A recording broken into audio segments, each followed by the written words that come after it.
Saudações, galera, beleza? Bom, então, para dar continuidade à aula de ontem, que nós fizemos live, né? Hoje eu dou continuidade com o subtítulo A Lei da Natureza.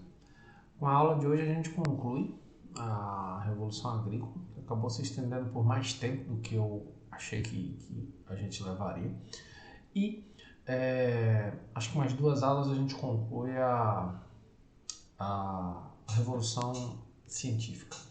E a gente avança de fato para os trâmites da política com o livro que eu apresentei para vocês lá atrás, do Fukuyama. Deixa eu ver se eu lembro. A origem, ou melhor, as origens da ordem política, de Francis Fukuyama. Tranquilo, então? Então vamos adiante. A lei da natureza. Durante o primeiro milênio antes de Cristo, religiões de tipo totalmente diferente começaram a se espalhar pela Afroásia. As recém-chegadas, como o jainismo, o budismo na Índia, o taoísmo e o confucionismo na China, e o estoicismo, o cinismo e o epicurismo na bacia do Mediterrâneo, se caracterizavam por prescindir dos deuses. Vamos lá. Quando a gente para pensar em religião, é extremamente natural que a gente pense automaticamente na ideia de deuses, na ideia de seres superiores que criaram ou que governam o mundo e que às vezes atendem ou não as nossas necessidades, os nossos desejos a partir dos pedidos que lhes fazemos. Quando a gente para olhar para a história das religiões, quando a gente para refletir sobre a trajetória dessa história das religiões, a gente começa a perceber que bem antes do cristianismo, bem antes do próprio nascimento da filosofia, apesar de que ali a gente tem algumas correntes que são filosóficas, como o estoicismo, o cinismo e o epicurismo, mas bem antes, algumas religiões, algumas doutrinas religiosas surgiram sem necessariamente fazerem menção a forças superiores. Surgiram e construíram todas as suas explicações, todas as suas doutrinas baseadas na crença de organizações naturais, na tentativa de explicar a realidade a partir da própria natureza e não de entidades superiores, divinas, com poderes que extrapolam a nossa própria capacidade de imaginar. Tá claro? E aí, óbvio, a gente vai aprofundar cada uma delas nesse sentido de pensar esses elementos. Primeiro, a ordem sobre-humana são leis naturais e não caprichos e vontades divinas. Percebam o seguinte: ao nos depararmos com o conceito de monoteísmo, que até hoje, de certa forma, permeiam as nossas crenças, há nesse contexto a ideia de que tudo o que existe no mundo passa pela perspectiva divina. Inclusive, eu fiz uma citação para vocês, partindo de uma reflexão sobre a citação bíblica, que a citação bíblica diz: nenhuma folha cai da árvore sem que Deus queira. E aí o padre Fábio de Mello propõe uma reflexão que diz: sem que ele queira ou sem que ele saiba. Percebam que, partindo dessas duas formas de analisar a mesma situação, a gente ainda assim atribui a Deus a responsabilidade sobre todas as coisas que existem. Atribui a Deus, na condição de poder superior, a esse conhecimento e esse poder de interferir em tudo. Para essas religiões, para essas doutrinas religiosas, que não necessariamente vinculam o que acontece na realidade a uma figura divina, elas entendem que tudo isso é parte de um elemento natural, da própria natureza, que acontece porque tinham que acontecer, e não porque sofreram a interferência de uma entidade, de um Deus específico. Tranquilo até aqui? Então vamos adiante.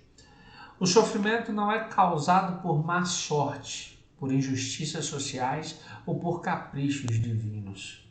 Na verdade, o sofrimento é causado pelos padrões de comportamento da nossa própria mente. Percebam que essas doutrinas religiosas, como elas não têm um Deus para atribuir o que nos ocorre ou o que ocorre nas realidades, elas então buscam outras explicações possíveis para essa realidade. E aí eu vou usar o budismo como referência, já que o budismo se aproxima bastante do nosso conhecimento, e o budismo acaba interferindo também em diversas áreas da filosofia e influenciado diversos pensadores.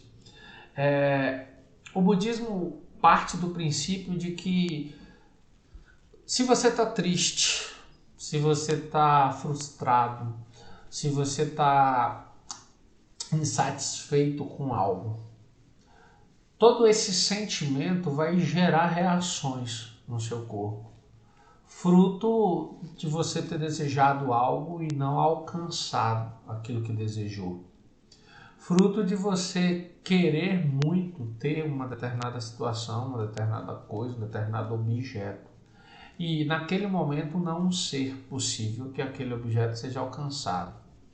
Então isso não tem absolutamente nada a ver com nenhuma entidade superior. Tem a ver com o que a nossa mente vai construir de realidade para nós.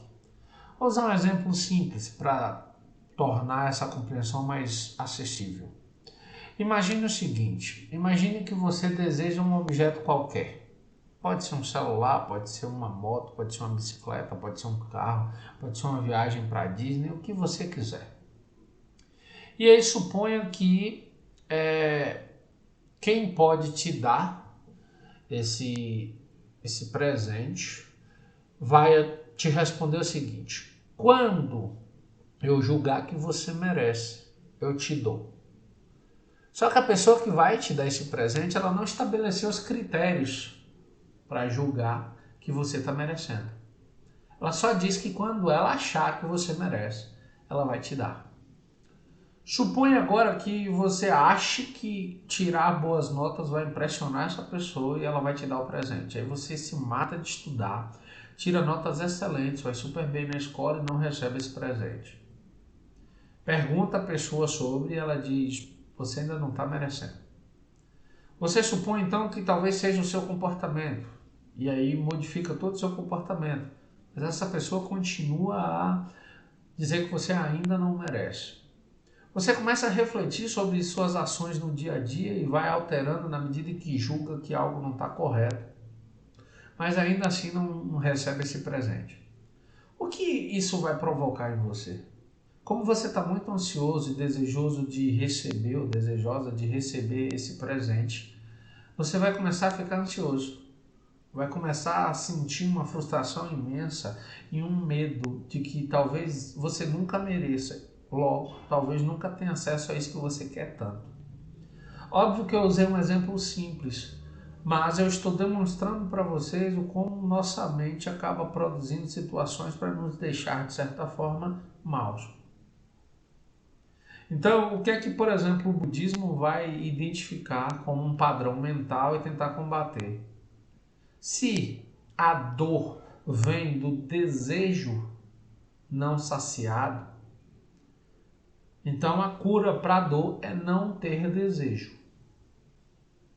E aí Siddhartha Gautama, que é o Buda, o ser iluminado, ele só alcançou o Nirvana, ou seja, essa condição de iluminado, porque ele aprendeu a não desejar mais nada, a viver, a existir sem desejos, vivendo sempre com o mínimo necessário, sem desejar luxo, sem desejar riquezas, sem desejar nada.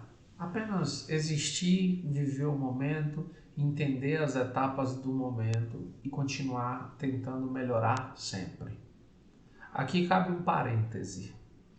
Se vocês tiverem tempo e quiserem aprofundar pelo menos um pouco mais a visão inicial sobre isso, tem um livro do alemão Hermann Hesse chamado Siddhartha, que é um romance que narra um pouco de uma história que não é a história propriamente dita, não é uma biografia fiel, mas é um romance que apresenta algumas visões interessantes sobre a figura histórica de Siddhartha Gautama. Se você quiser aprofundar mais, de uma forma mais biográfica, eu sugiro que você procure uma biografia de fato. Mas esse romance, Siddhartha, é pelo menos um contato inicial com a ideia que vai dar origem ao budismo. Tranquilo? Bom, no monoteísmo há sempre uma questão. Deus existe. E o que ele quer de mim? A gente está sempre se perguntando o que Deus deseja da gente. Inclusive eu fiz uma provocação para vocês na última aula dizendo o seguinte: vocês já repararam que quando a gente tem um desejo imenso sobre algo e pede o auxílio, a intervenção divina, a gente quase nunca põe como contraponto algo de bom? A gente sempre põe uma penalidade. Então você está precisando, por exemplo, se concentrar mais ou estudar muito para, sei lá, tirar uma nota excelente. E aí você diz: olha, Deus, por favor, me ajuda. E se você me ajudar, eu vou, sei lá, daqui na Lapa de joelhos. Por que a gente não diz: se eu for bem na prova, eu vou, sei lá, pedir uma pizza de pepperoni de família e comer sozinha? Entende? A gente sempre põe penalidades, como se Deus fosse, sei lá, sádico ou extremamente rigoroso para exigir que a gente sofresse em troca de algum benefício. No budismo, a questão é a seguinte: o sofrimento existe. Como fugir dele? Percebe? Para o budismo não há uma resposta, uma indagação feita a uma entidade divina, não. Há a constatação de um sentimento humano e como evitá-lo. Well, então vamos adiante. O culto do homem. A era moderna testemunhou a ascensão de uma série de religiões baseadas em leis naturais, como o liberalismo, o comunismo, o capitalismo, o nacionalismo e o nazismo.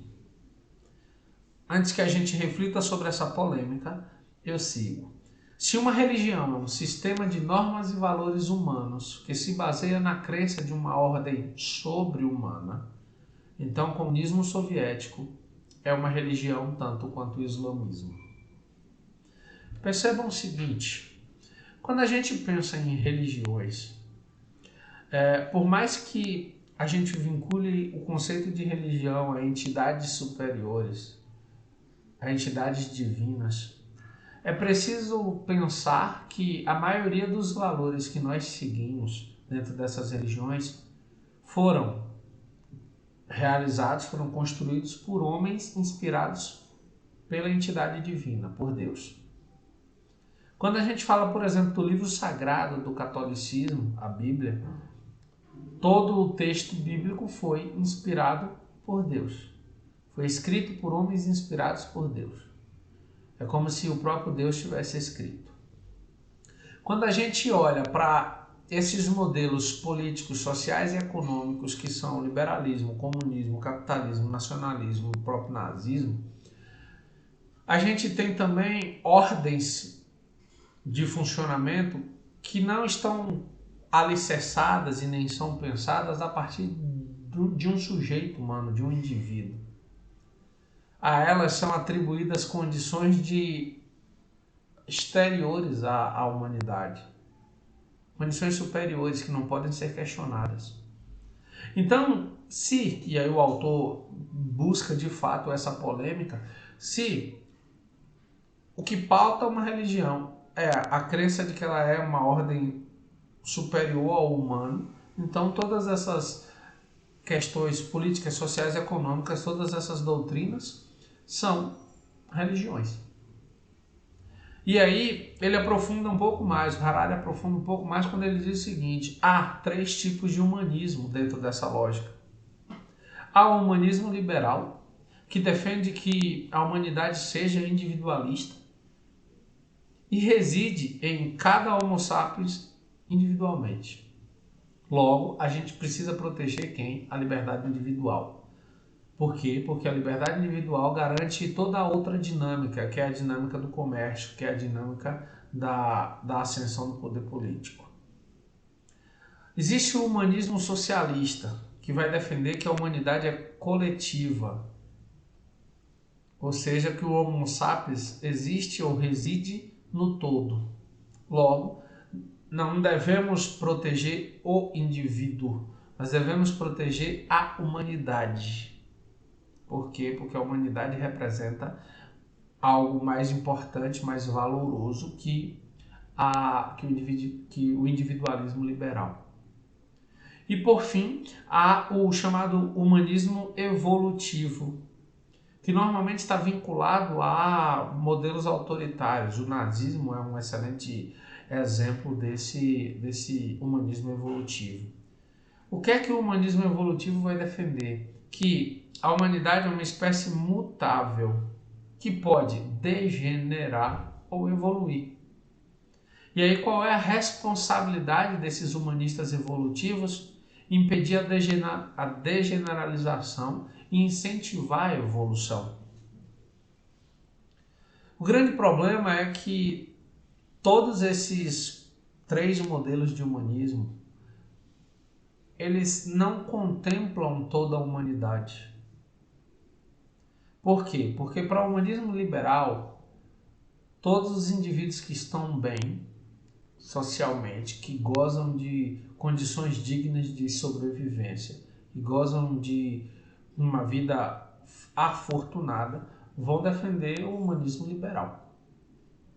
Aos sujeitos que não prosperam porque não tiveram acesso, que não tiveram as possibilidades de brigar por melhorias em suas próprias vidas, defenderão que a justiça social seria melhor se nós partíssemos dessa ideia de igualdade de acessos. Para os sujeitos que acham que pertencem a uma raça superior, como foram os nazistas que acreditaram nessa teoria, de que há uma raça superior e que eles eram os representantes dessa raça superior, é óbvio que o restante da sociedade que não se enquadra dentro do modelo defendido pelos nazistas sejam os degenerados, sejam os inferiores e dessa forma devam ser excluídos, devam ser exterminados. Percebe quando se pensa nesses modelos, eles não contemplam a completude da espécie humana? Que há sempre buracos, vazios que não são contemplados? Então vamos adiante. Uma coisa muito bacana, e eu gosto muito de perceber esse detalhe, volta e meia, inclusive acontece nas nossas aulas. Se vocês buscarem na memória de vocês, vocês vão ver um ou outro momento em que vocês mesmos fizeram isso. É muito comum que se pergunte ao historiador o que vai acontecer no futuro. É como se a gente tivesse uma bola de cristal que fosse capaz de prever os próximos anos, as próximas décadas, os próximos séculos. Há uma brincadeira no mundo da história que diz que se nós fôssemos capazes de fato de prever o futuro, a gente teria um pouquinho mais de prestígio vinculado à condição de historiador. E por consequência teríamos também recursos financeiros melhores. Na realidade não temos. Bom, a falácia da visão retrospectiva. Aqueles que têm um conhecimento apenas superficial de um certo período tendem a se concentrar apenas na possibilidade que realmente ocorreu. Ou seja, quando o sujeito tem um conhecimento raso sobre um determinado fato histórico, ele não enxerga as outras possibilidades que poderiam se desdobrar naquele fato. Ele enxerga exclusivamente o que ocorreu. E aí, óbvio, ele é capaz de fornecer um relato exato para explicar em retrospectiva por que determinado resultado era inevitável. Exemplo, a escravidão. A gente olha para a escravidão no Brasil e olha para a abolição dela em 13 de maio de 1888 e vê, na maioria das vezes, com certa inocência e ingenuidade, normalmente no contexto do momento da escola em que a gente ouve isso pelas primeiras vezes, como se a princesa Isabel fosse alguém de um excelente coração e que num dado momento foi tocado em sua consciência e assinou a lei que liberta todos aqueles homens e mulheres, crianças e velhos, escravizados por mais de 300 anos. A gente vai narrar todas as leis que antecederam aquela condição de assinatura de posse de fim da escravidão. Quando a gente começa a aprofundar esses estudos, quando a gente começa a compreender todo o mecanismo que era a escravidão no Brasil e o que estava por trás da legitimidade e manutenção dela, a gente percebe que se aquela lei não fosse assinada naquele contexto, possivelmente nós teríamos diversos movimentos de insurreição, diversos movimentos que tentariam forçar o fim da escravidão. E talvez, se esses movimentos de fato tivessem acontecido, a gente teria colhido frutos bem mais doces do que o que colhemos com a assinatura e com o fim pacífico dessa escravidão. No entanto, olha que coisa interessante. O Harari vai dizer que aqueles que têm um conhecimento mais profundo do período são mais conscientes das estradas não percorridas. Exatamente isso que eu acabei de falar. Alguém que se debruçou com um pouco mais de atenção sobre os documentos e sobre as diversas obras que discutem o período, que se permite refletir sobre as diversas bifurcações, ou seja, os diversos caminhos que se abriam diante da possibilidade do fim da escravidão, serão capazes de, pelo menos em hipótese, levantar outras questões. Pelo menos em hipótese, provocar outras reflexões que talvez nos ofereçam outras interpretações sobre a realidade atual. Compreende? Por quê? Porque olhar para o passado e levantar questões, levantar hipóteses baseadas em opiniões superficiais é fácil. Difícil é se debruçar sobre esse passado na análise de fontes e de obras diversas e tentar identificar o que está oculto ali, o que não ficou claro, o que não se desdobrou de fato. E aí, óbvio, é uma regra implacável da história que o que parece inevitável em retrospectiva está longe de ter sido óbvio na época. Percebam dois outros eventos históricos interessantes. Na expansão napoleônica, algumas tropas napoleônicas tentaram invadir a Rússia. Essas tropas minguaram no rigoroso inverno russo. Ficaram expostos ao frio, ficaram sem mantimentos. Muitos soldados adoeceram e morreram e foi um fiasco para Napoleão, a tentativa de invasão da Rússia. Tranquilo? Se a história de fato tivesse ensinado alguma coisa nesse sentido, então Hitler não teria cometido um erro similar. Hitler teria reelaborado melhor seus planos de invasão da Rússia. Provavelmente teria obtido êxito, mas não. Pecou numa logística muito similar. Só que, quando a gente olha hoje, do lugar em que nós estamos, no século XXI, a gente olha como se tanto Napoleão quanto os generais nazistas tivessem todas essas estratégias claras à sua frente e não as utilizaram por incapacidade. Óbvio, hoje nos parece fácil. Para aqueles sujeitos imersos nos conflitos em que estavam, talvez isso não fosse tão claro. Talvez algumas pequenas vitórias em batalhas específicas tenham motivado esses homens de tal maneira que eles não tenham percebido os pontos fracos de suas estratégias? A gente nunca vai saber, porque não poderemos voltar àquele momento histórico. O que se pode é questionar. O que se pode é observar novamente essas questões e tentar compreender sobre outras perspectivas. Mas sem perder de vista que a história é filha do caos.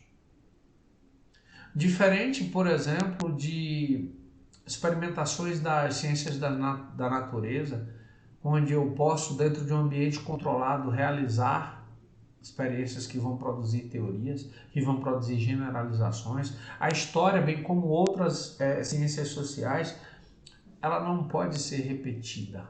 Ela não pode ser experimentada porque ela é filha do caos. Ela é fluida e tocada por suas próprias forças, por seus próprios elementos. Não há como prever fatos históricos. Por isso que diversos especialistas em regiões que são verdadeiros caldeirões fervilhantes de eventos sociais erram o tempo todo a dar prognósticos. Observem, por exemplo, especialistas de países como o Afeganistão ou especialistas de regiões como o Oriente Médio, que volta e meia fazem falas afirmando determinadas mudanças significativas no contexto político, social e econômico daquelas regiões e logo em seguida falham. Falham catastroficamente. Por quê? Porque a história é filha do caos. E não dá para se prever o caos. Logo, forças geográficas, biológicas e econômicas criam restrições. Mas, ainda assim, essas restrições deixam muito espaço para desdobramentos inesperados, que não parecem ter ligação com qualquer lei determinista. Lembrem, o determinismo apontava que as condições sociais, materiais, econômicas, políticas, ideológicas são primordiais para a constituição de um indivíduo. Logo, se você nasceu, sei lá, numa favela, você vai ser um criminoso, vai ser um traficante. Isso é o que defende a ideia do determinismo. O que é que o Harari está nos convidando a pensar que não.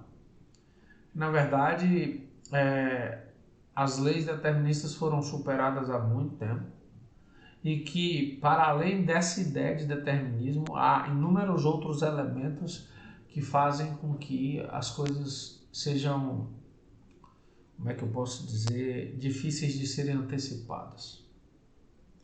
Por quê? Porque assim como nós, seres humanos, variamos na forma como enxergamos a realidade, a própria história varia na forma como esses fatos se desdobram.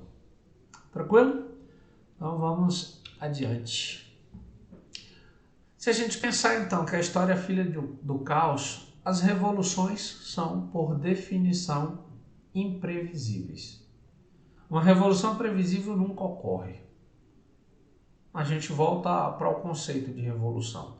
Revolução vem do verbo revolver, ou seja, tirar o que está embaixo, colocar o que está em cima, colocar em cima e vice-versa, tirar o que está em cima, colocar o que está embaixo. Quando a gente pensa em revoluções, a gente pensa normalmente em grupos que foram historicamente oprimidos, foram historicamente explorados e que, amparados por uma ideia num dado momento, se organizam e tomam o poder. Foi assim praticamente em todos os lugares onde ocorreram revoluções. No entanto, só ocorreram porque as forças que criaram, que desenvolveram a revolução em si, se tornaram insuportáveis, se tornaram, como é que eu posso dizer, insustentáveis. Vamos pensar, por exemplo, na Revolução Francesa. A fome, a exploração do terceiro estado, pelo primeiro e pelo segundo estado, com os aumentos de impostos, com a cobrança excessiva de valores e pelo fato de serem sustentadas pelo terceiro estado, já que o primeiro e o segundo estado não trabalhavam, viviam do esforço e do trabalho do terceiro estado, levou homens simples, mulheres simples, adolescentes, crianças a estarem nas ruas famintos, brigando pela condição de terem o que comer. Se Luís XVI, o monarca que teve sua cabeça separada do corpo, fruto da Revolução Francesa, tivesse percebido isso antes, tivesse reduzido as taxas de impostos, tivesse distribuído dinheiro e comida aleatoriamente para todos os franceses naquele contexto, provavelmente a Revolução não teria acontecido. Se você olhar para todas as outras revoluções da história, se os sujeitos que estavam no poder tivessem feito essas ações, elas não teriam ocorrido. Mas não dá para se prever uma revolução. Por quê? Porque ao se prever, ela não ocorre, porque são utilizados os mecanismos que vão impedir que ela se torne necessária. Logo, nós estudamos a história para entender que existem mais possibilidades diante de nós do que, erro de digitação, imaginamos. A gente olha, por exemplo, para o Brasil enquanto país em seu processo de formação, mas a gente quase nunca para refletir sobre outras possibilidades. Acho que a gente nunca parou, por exemplo, para se perguntar como teria sido se, ao invés de incentivar uma política de imigração, o governo brasileiro tivesse feito um incentivo aos sujeitos que estavam sendo recém-libertos do processo de escravidão. Percebe? Era uma possibilidade. Como seria o país hoje se nós não tivéssemos passado 21 anos de um governo militar no século passado? Como seria o país hoje e como estaríamos enfrentando a pandemia se houvesse uma outra gestão no governo federal? São questões. Compreende? E aí, por fim, um número cada vez maior de estudiosos vê as culturas como um tipo de infecção ou parasita mental, sendo os humanos seus hospedeiros involuntários. E aí o Harari faz uma comparação bem polêmica, porque ele diz o seguinte: da mesma forma que um vírus infecta uma pessoa e usa o corpo daquela pessoa para se espalhar por outras pessoas, independente de se o hospedeiro inicial vai ou não sobreviver a ele, ele diz que a cultura também funciona desse jeito. Porque as culturas se apropriam de um determinado grupo, se propagam por aquele grupo e para outros grupos, independente de se aqueles grupos iniciais irão ou não sobreviver a essa disseminação cultural. Lembra quando a gente estava falando que a cultura ocidental tem invadido o mundo, principalmente a cultura norte-americana, estadunidense? Você vai hoje para a China, para o Japão, para a Tailândia, tudo quanto é canto que você vai, você encontra fast food. Tudo quanto é canto que você vai, você encontra calça jeans, jaquetas de couro, rock and roll. O que é isso senão uma disseminação de uma cultura que hoje é dominante e que nos é incorporada através de filmes, de músicas, de literatura, e que a gente para consumi-la e a consome de tal forma que já não reconhece mais a fronteira do que é uma cultura estrangeira e do que é nossa própria cultura. Tranquilo? Bom, eu espero que esteja claro. Por hoje é só. Eu deixo aí as reflexões. Se surgir alguma dúvida, fiquem à vontade para me mandar mensagem no Zap. E aí a gente se encontra em breve. No mais, tchau, tchau. Forte abraço.